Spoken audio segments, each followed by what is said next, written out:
That's the missing CEO. Deep in the frozen forests of Colorado, a quiet, single father and his 8-year-old daughter discover the most powerful businesswoman in America, abandoned in the middle of a blizzard. Before we begin, tell us in the comments, where are you listening from tonight? And don't forget to subscribe for more emotional stories like this. The winter the storms came early to Cedar Hollow, Colorado. Ethan Walker was doing what he had done every night for nearly 3 years, working until exhaustion felt easier than going home and remembering what was missing there. His old Ford pickup crawled through the winding mountain road just after 9:30, tires crunching slowly over fresh snow while the heater rattled with the weak determination of something that should have stopped functioning years ago. Winds slammed hard against the side of the truck, shaking it every few seconds as the blizzard thickened across the forest. The radio crackled between static and weather warnings. Then the broadcaster's voice shifted. Heart Meridian CEO Vivian Hart remains unreachable tonight, following her departure from the Denver Financial Summit earlier this evening. Ethan barely reacted. He drove with one hand on the wheel, eyes fixed on the road disappearing beneath sheets of white. He looked older than 38, though not because of age. Grief had a way of settling into a man's posture long before it touched his face. Ethan was broad-shouldered, solidly built, with dark blonde hair usually in need of cutting and tired blue eyes that rarely lingered on anything too long anymore. Before the accident, people used to describe him differently. Steady, reliable, the kind of man who always arrived when things went wrong. For almost a decade, Ethan had worked with the County Mountain Rescue Team. He had pulled stranded hikers from frozen ravines, carried injured climbers down dangerous slopes during storms, and once spent 13 straight hours searching for 2 missing teenagers trapped during an avalanche near Black Ridge Pass. He had been good at it, maybe too good. Then his wife died, and afterwards something inside him quietly stopped reaching toward the world. The road curved sharply along the tree line. That was when his headlights caught something red beneath the falling snow. At first, Ethan thought it was debris from a wreck. Then he saw a hand. He slammed the brakes hard enough for the truck to fishtail sideways before stopping near the shoulder. For 1 second, he stayed frozen behind the wheel, pulse hammering in his throat, while snow blasted across the windshield. Then, instinct took over. He grabbed the flashlight from the passenger seat and climbed out into the storm. The cold hit instantly, sharp enough to sting his lungs. "Hey!" he shouted over the wind. No response. The beam of the flashlight cut through the darkness as Ethan pushed through knee-deep snow toward the edge of the trees. He found footprints first, one uneven trail leading away from the road. Then, drag marks. Then the woman. She lay half against a fallen pine trunk, black hair scattered across the snow like spilled ink. Her crimson blazer stood out violently against the white storm around her. One heel was missing. Snow had already gathered along the side of her body. For a terrifying second, Ethan thought she was dead. Then he saw the shallow movement of her breathing. He knelt beside her quickly. The woman looked somewhere in her early 40s, pale-skinned and striking, even unconscious. There was something sharp about her features, high cheekbones, dark brows, the kind of face built for magazine covers and boardroom screens. But exhaustion had stripped away whatever public image she normally wore. Up close, she looked less like a powerful executive and more like someone who had been running for a very long time. Her hands were ice cold. There was a bruise along the side of her neck. And despite the expensive clothes, despite the elegance still visible beneath the snow and blood and exhaustion, Ethan noticed something else immediately. Fear. Not panic. Not confusion. Not fear that had been there long before tonight. "Ma'am?" Nothing. Ethan pulled off his coat and wrapped it around her before lifting her carefully into his arms. She was lighter than he expected. By the time he reached the truck again, snow was falling so heavily he could barely see the road home. Cedar Hollow sat high in the mountains, isolated enough that storms regularly cut the town off from the outside world for days at a time. Fewer than 1,500 people lived there year-round. Most stayed because they loved the quiet. Others stayed because they no longer knew where else to go. Ethan belonged firmly to the second category. His cabin stood at the edge of the forest, nearly 10 minutes outside town. Small. Weather-worn. Warm only because Ethan spent half his winters repairing things himself instead of replacing them. The porch light was still on when he carried the unconscious woman inside. And standing in the hallway wearing oversized pink pajamas was Lily Walker. "Dad?" Her voice was small with sleep. Lily was 8 years old and looked painfully like her mother around the eyes.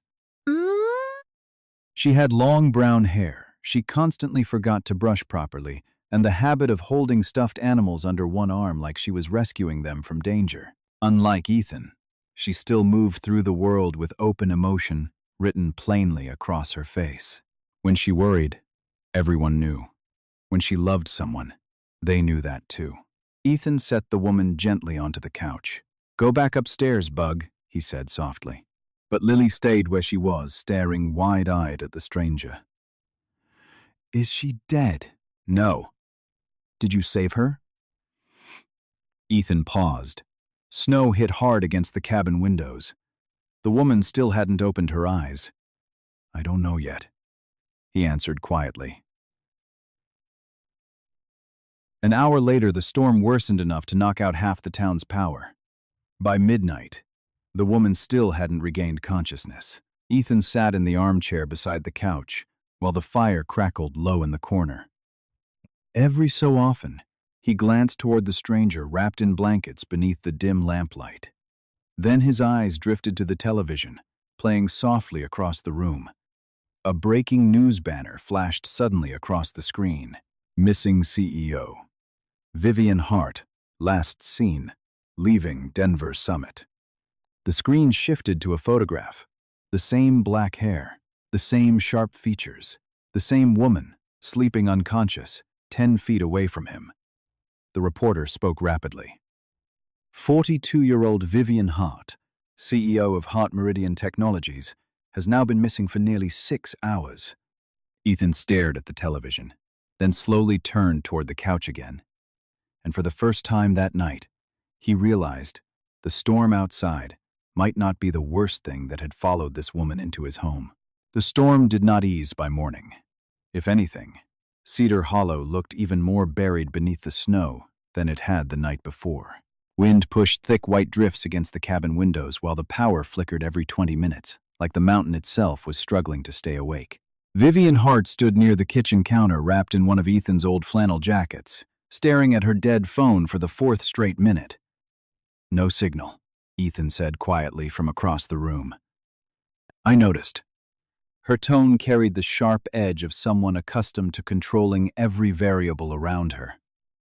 Vivian was the kind of woman who had spent 20 years building an empire large enough that entire markets reacted when she entered a room.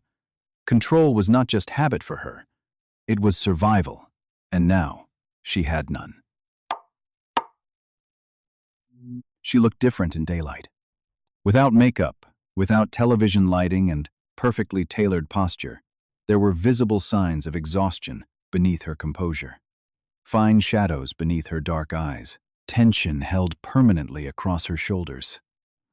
Even standing still, she carried herself like someone waiting for impact. Ethan noticed all of it without appearing to. That was the unsettling thing about him. He watched carefully, but never greedily. Never the way powerful men usually watched Vivian. There was no calculation in his attention, only quiet observation. Outside, the county emergency broadcast announced every road leading out of Cedar Hollow had been closed indefinitely due to avalanche risk. Vivian closed her eyes briefly. How long? Maybe 2 days. Maybe 4. That's not possible. It's Colorado, Ethan replied. Possible doesn't really matter up here. Lily sat cross-legged on the living room floor, coloring silently, while listening to the conversation with the intense curiosity only children possessed. At some point she looked up at Vivian and asked, "Do rich people hate snow more than normal people?" Vivian blinked once, caught off guard.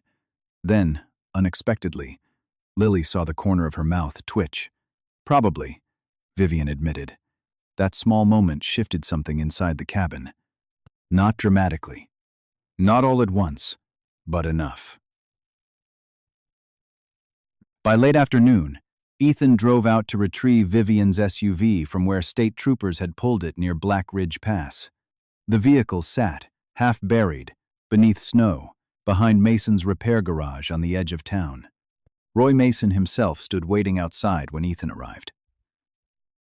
Roy was in his late 60s, broad-bellied, permanently dressed in oil-stained overalls, with a beard yellowed from 30 years of bad coffee and worse cigarettes. He had known Ethan since childhood and spoke with the bluntness of someone too old to waste time pretending politeness mattered. "That the woman everybody's talking about on TV?" Roy asked immediately. Ethan kept his eyes on the damaged SUV. "You watch too much television." "That's not a no."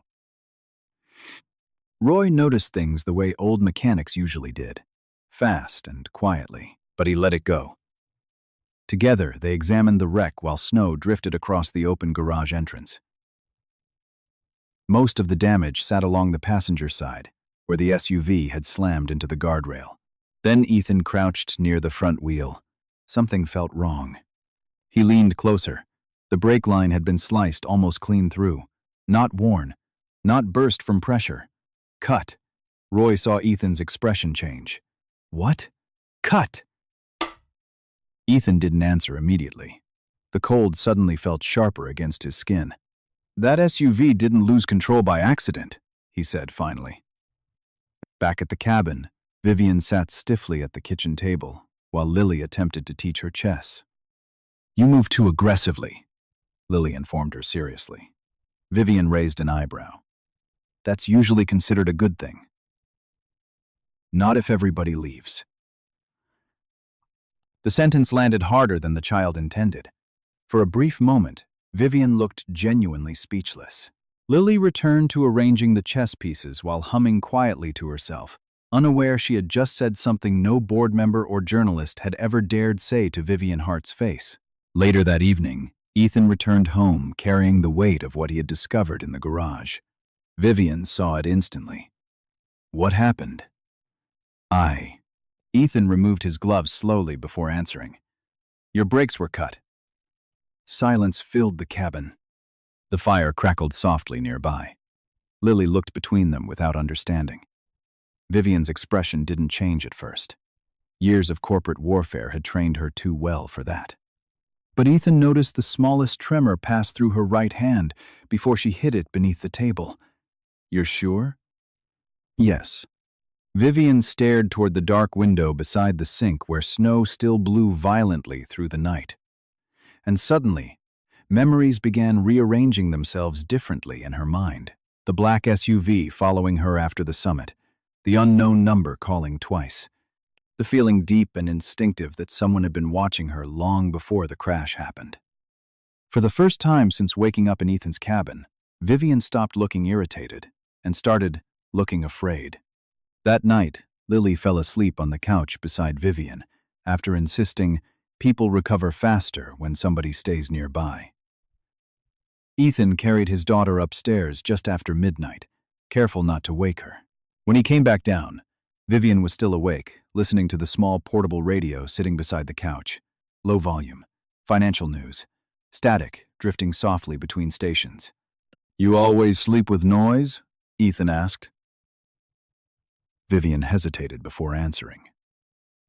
"My father used to leave the television on all night after my mother died," she said quietly.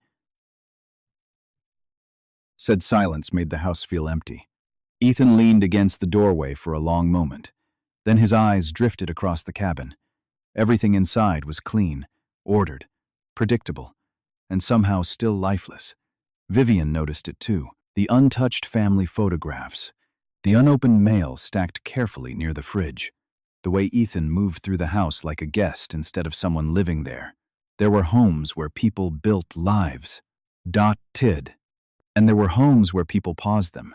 By the time Ethan finally turned off the lights, Vivian realized something that unsettled her more than the storm outside. The man who had saved her life looked like someone who no longer believed his own was worth very much. The storm loosened its grip on Cedar Hollow by the third morning, though the town still looked trapped beneath a frozen ocean of white. Snow hung heavy from rooftops and pine branches, and the roads remained mostly empty, except for county plows crawling slowly through the drifts like exhausted animals. Ethan noticed the black SUV before breakfast. It rolled past the cabin too slowly. Not enough to seem obvious, just enough to matter.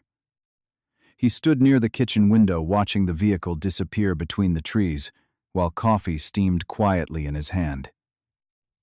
"You know them?" Vivian asked behind him.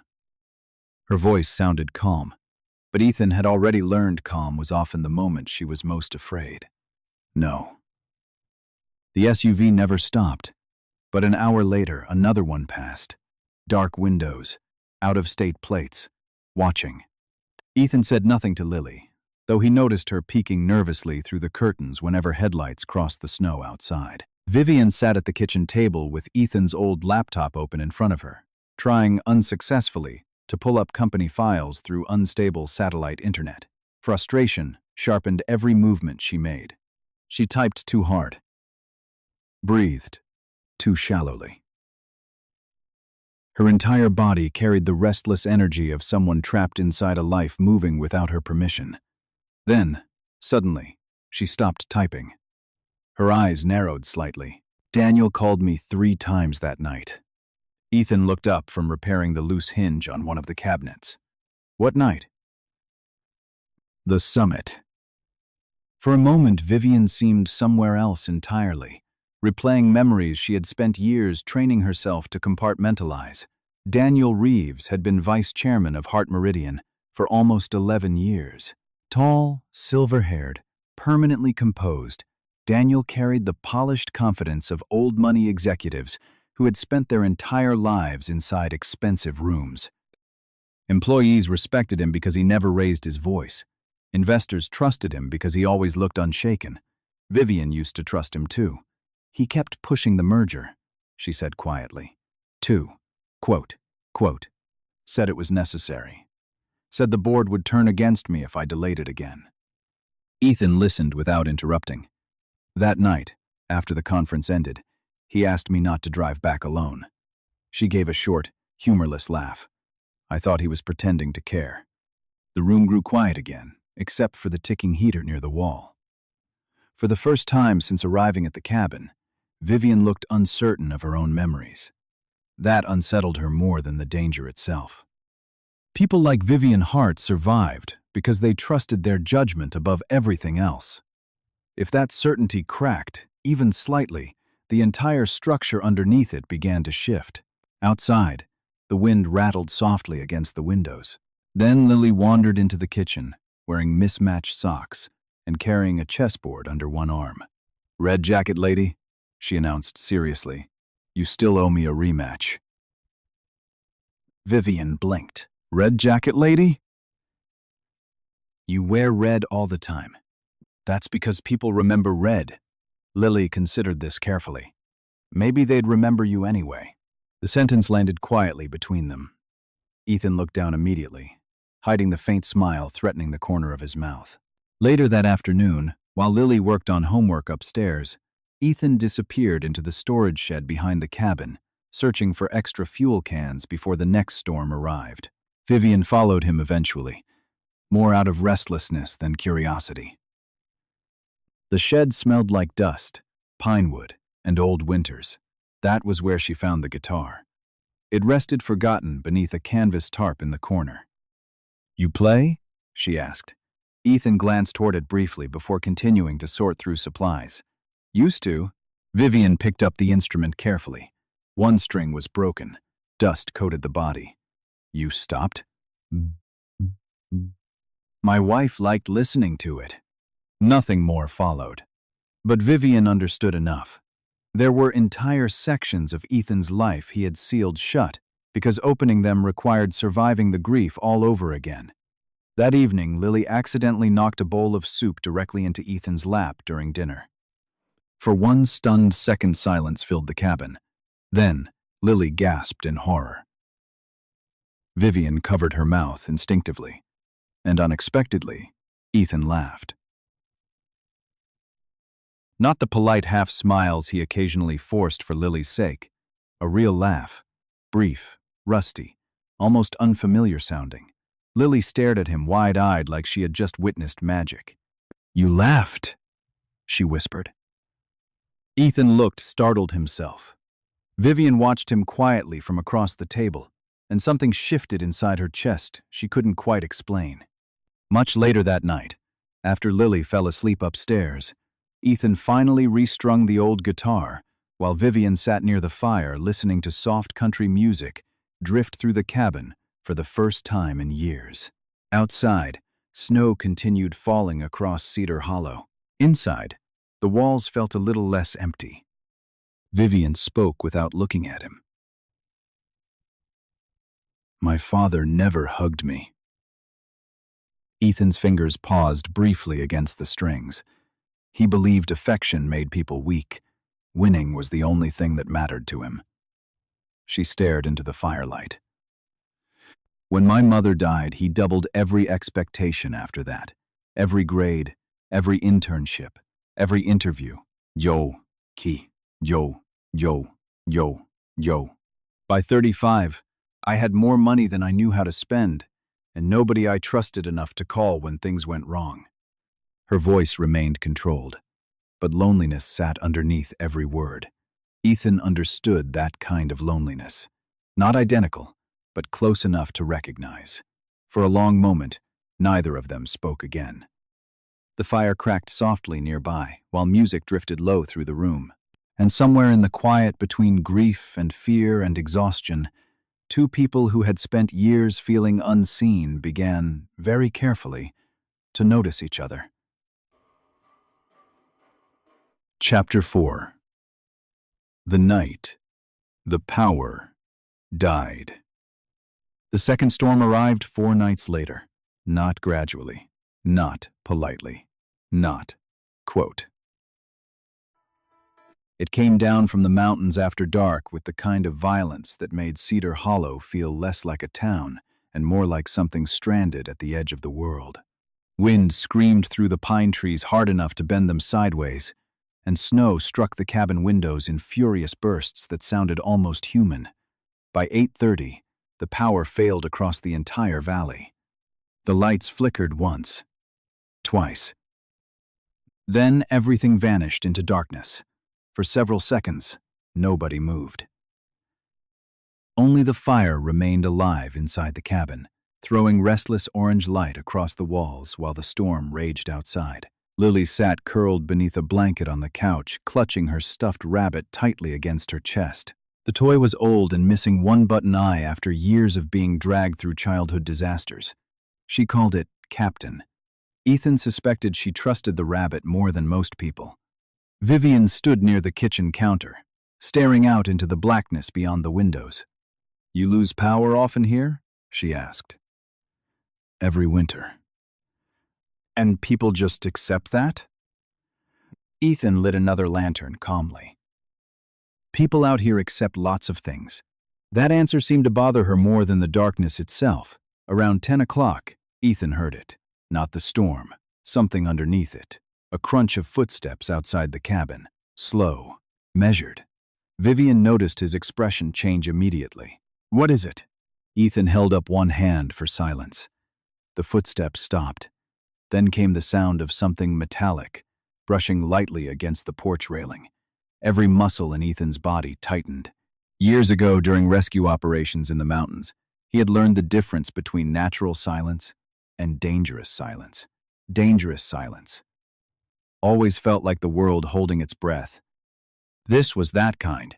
He moved quickly toward the hallway closet and pulled out the old hunting rifle he kept locked behind winter coats. Vivian stared at him. "You own a gun?" "I live in the mountains."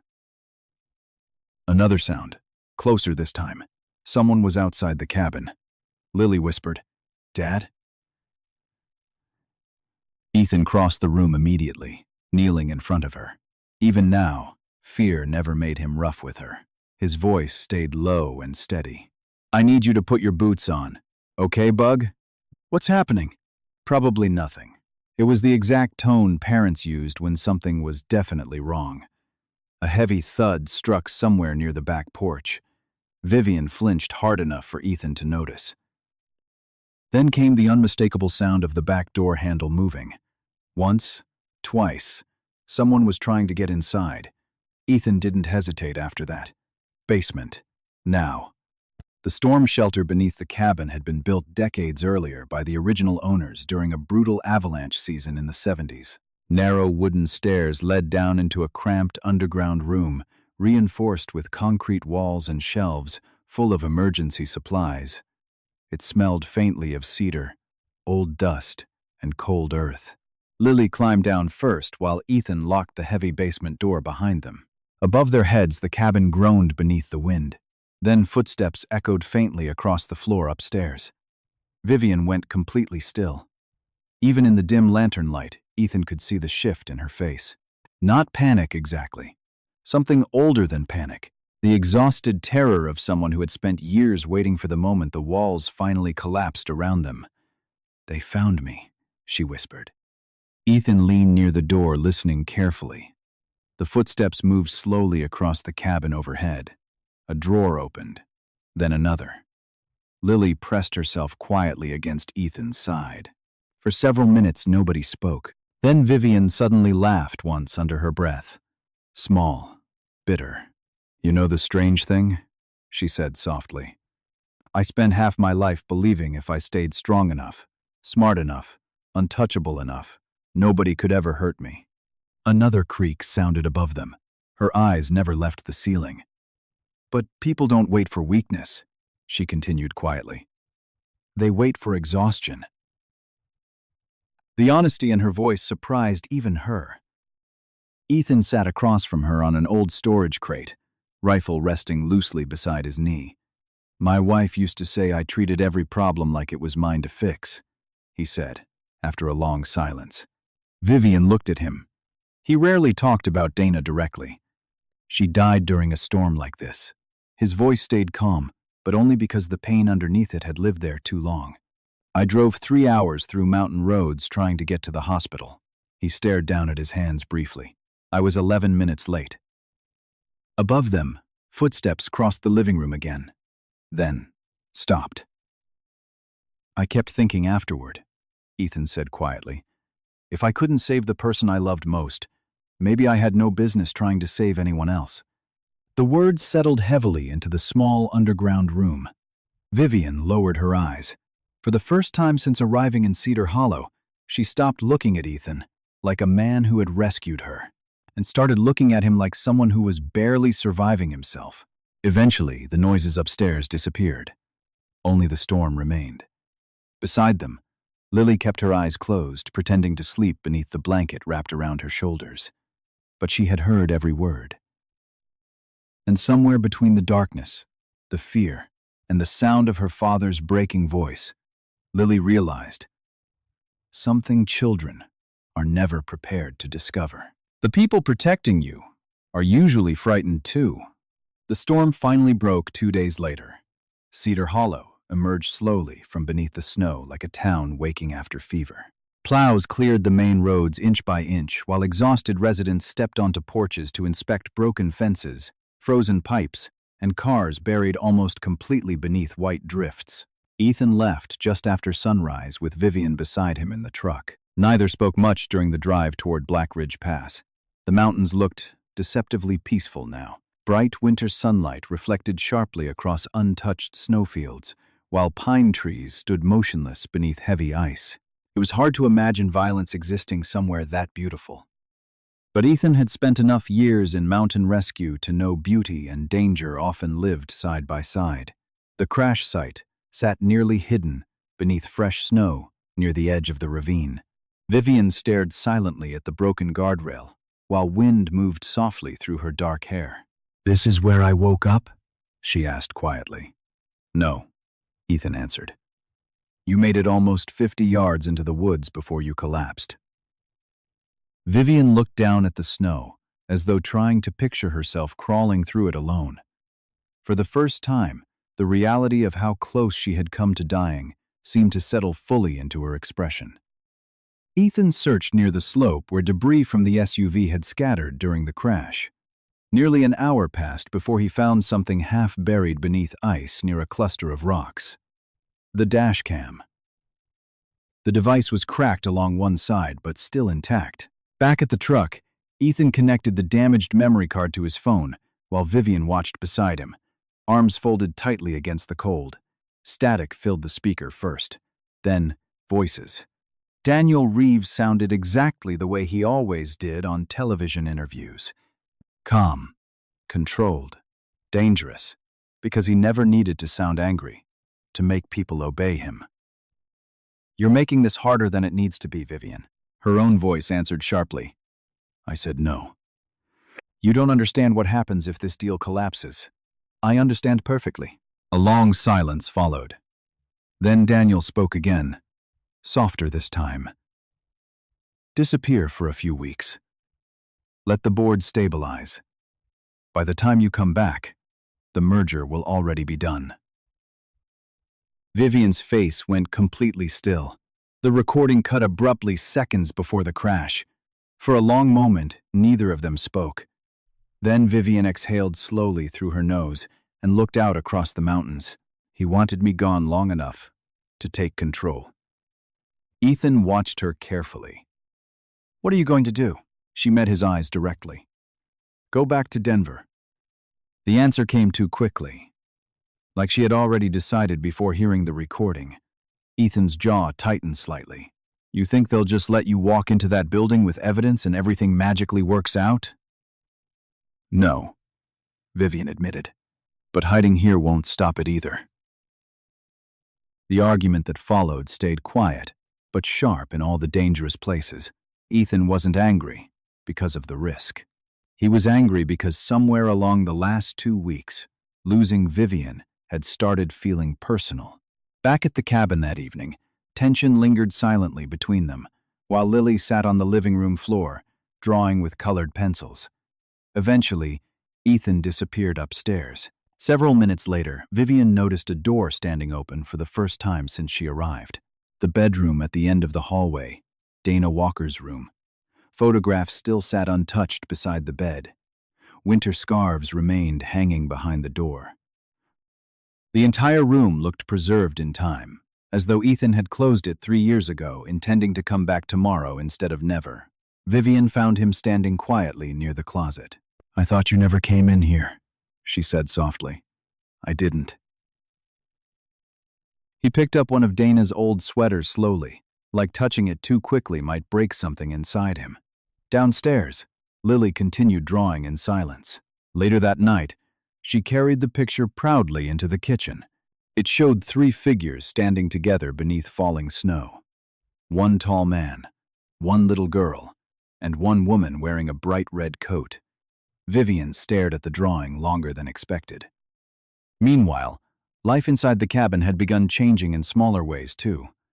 Vivian learned how to light the fireplace without filling the room with smoke. She burned her first grilled cheese sandwich badly enough that Lily laughed for almost 5 straight minutes. And for the first time in years, Vivian fell asleep one night without turning on the radio beside her bed. The silence no longer felt empty. It felt warm. And somewhere between the mountains, the storms, and the quiet little cabin hidden in Cedar Hollow, Vivian Hart realized the thing missing from her life had never been power. It had been belonging somewhere long enough to want to stay. Vivian Hart returned to Denver on a gray Monday morning beneath a sky the color of cold steel. The city looked exactly the way she remembered it. Tall glass towers, endless traffic. Men in expensive coats moving quickly through revolving doors while pretending exhaustion was ambition. For years, that world had felt natural to her. Now, it felt unbearably loud. The FBI meeting lasted nearly 4 hours. By the end of it, 2 federal agents carried copies of the dashcam recording along with financial documents tied to Hart Meridian's merger deal. Special Agent Naomi Brooks led most of the questioning. She was a sharp-eyed woman in her early 50s, with silver-streaked hair cut short at the jawline, and the calm patience of someone who had spent decades listening to powerful people lie for a living. "You understand this won't end quietly," Naomi warned. Vivian looked through the conference room glass toward the city skyline beyond it. It already didn't. The board meeting happened the following day. Daniel Reeves arrived wearing the same composed expression he had carried for years inside executive offices and investor conferences. But for the first time since Vivian had known him, there was tension visible beneath the surface. Tiny fractures around the eyes. A stiffness in his jaw whenever FBI investigators entered the room. He still tried to deny everything, but the recording destroyed him. Not completely. Not yet. Men like Daniel rarely collapsed all at once. They unraveled slowly, dragging entire systems down with them. By evening, federal investigators formally opened inquiries into several Hart Meridian executives connected to the merger deal. News channels exploded with speculation within hours, and Vivian realized something strange while watching it happen. She felt tired, not triumphant, just tired. 3 days later, she announced a temporary leave from her position as CEO. The media called it strategic. The truth was simpler. Vivian Hart no longer remembered what rest felt like.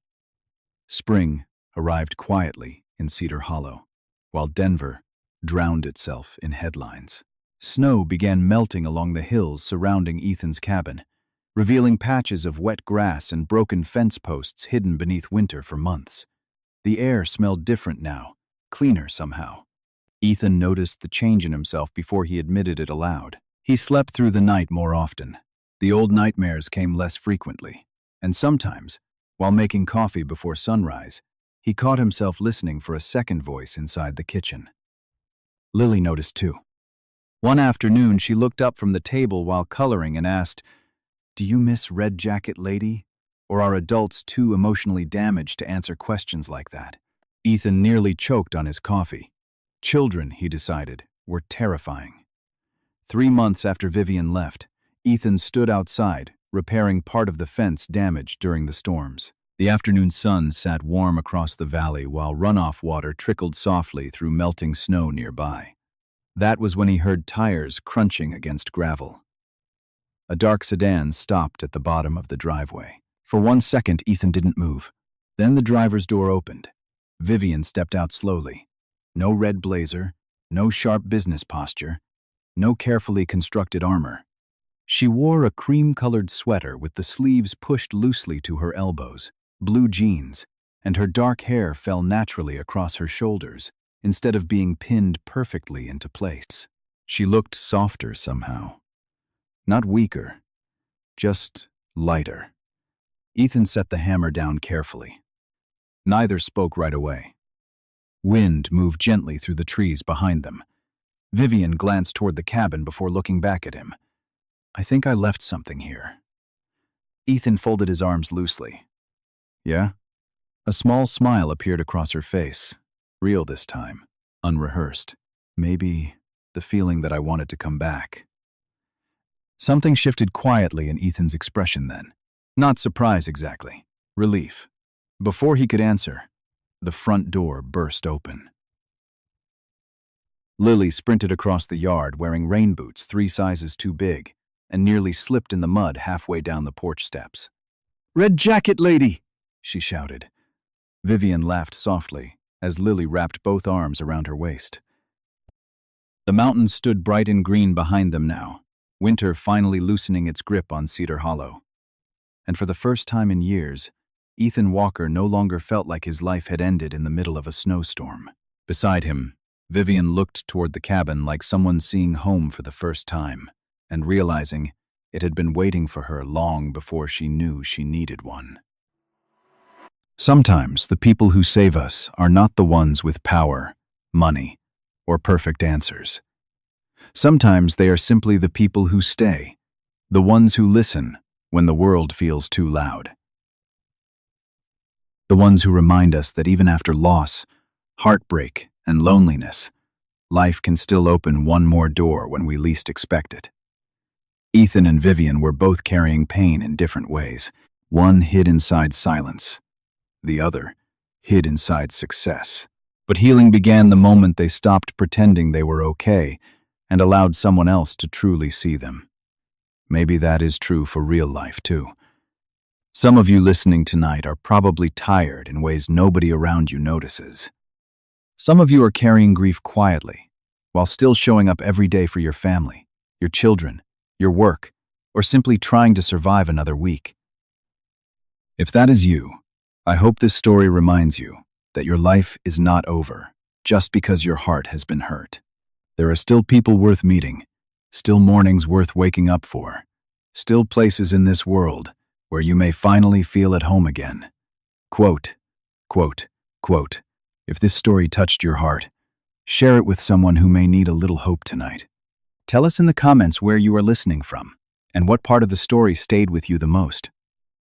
And if you believe God can still bring warmth after the coldest winters of life, type Amen in the comments.